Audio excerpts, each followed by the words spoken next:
Young girls में skin के problems बहुत कॉमन हैं। उसमें चेहरे पर एक्नी का हो जाना या बालों का गिरना या फ्रंटल एरिया से हेयर लाइन का बहुत ज़्यादा थिन हो जाना, यानी बाल बहुत पतले हो जाना। इसके अलावा मेल टाइप हेयर ग्रोथ, जिसे हम हर्सिटिज्म कहते हैं, या चिन पर, अपर लिप्स पर और जिस्म के जो बाकी एरियाज हैं उस पर थिक और मोटे बालों का उग जाना। इसके अलावा बहुत से एरियाज जैसे आपकी गर्दन की जो बैक साइड है या आपके नकल्स हैं या आपकी कोहनियाँ हैं, इन एरियाज का बहुत ज़्यादा डार्क हो जाना, ये मसाइल बहुत कॉमन हैं और इसके लिए यंग गर्ल्स बहुत ज़्यादा डर्मेटोलॉजिस्ट के पास जा रही हैं। ये देखा गया है कि बहुत ज़्यादा ट्रीटमेंट्स लेने के बावजूद ये क्योर नहीं हो पाता। मैं आपको ये बताती चलूँगी कि पॉलीसिस्टिक ओवेरियन सिंड्रोम और जो स्किन के प्रॉब्लम्स हैं उनका आपस में एक गहरा ताल्लुक है।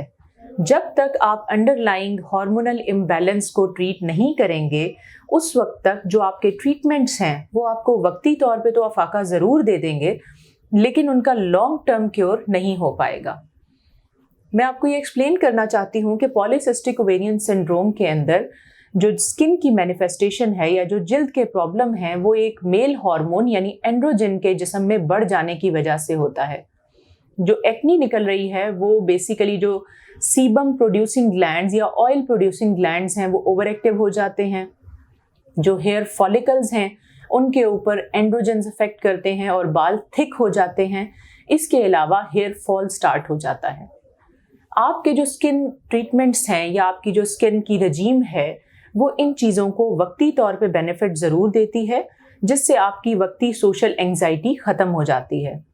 लेकिन मैं आपको ये रिकमेंड करूँगी कि अगर आप इनमें से किसी भी किस्म के मसले का शिकार हैं तो अपने गायनेकोलॉजिस्ट से मिलकर तो जो आपका हाइपर एंड्रोजनिज्म है या जो एंड्रोजन की मिकदार आपके ब्लड में बढ़ चुकी है उसको ट्रीट करने के लिए मेडिकेशन लें।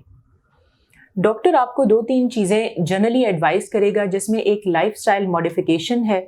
आपने रिफाइंड कार्बोहाइड्रेट्स नहीं लेने, एक्सरसाइज को अपनी रूटीन बना लेना है और उसके अलावा एंटी एंड्रोजन्स जिनमें कॉमन नेम्स हैं डाइन-35 या डाइवेस्ट्रा, इनका इस्तेमाल 6 से 12 महीने तक आपको एडवाइस किया जा सकता है। लोकल एप्लीकेशन के लिए भी कुछ क्रीम्स दी जा सकती हैं जो कि उगते हुए बालों की मोटाई को कम करने में मददगार साबित होंगी। सेशन का मकसद ये क्लियर करना है कि अगर आपको स्किन का कोई भी प्रॉब्लम है जो कि अंडरलाइंग हार्मोन इम्बैलेंस की वजह से है, तो आपने अपने स्किन ट्रीटमेंट्स के साथ साथ हार्मोनल इम्बैलेंस को भी ट्रीट करना है ताकि ये चीज़ लॉन्ग टर्म में क्योर ले सके। मैं उम्मीद करती हूँ कि ये सेशन आप लोगों के लिए हेल्पफुल साबित होगा। Thank you very much.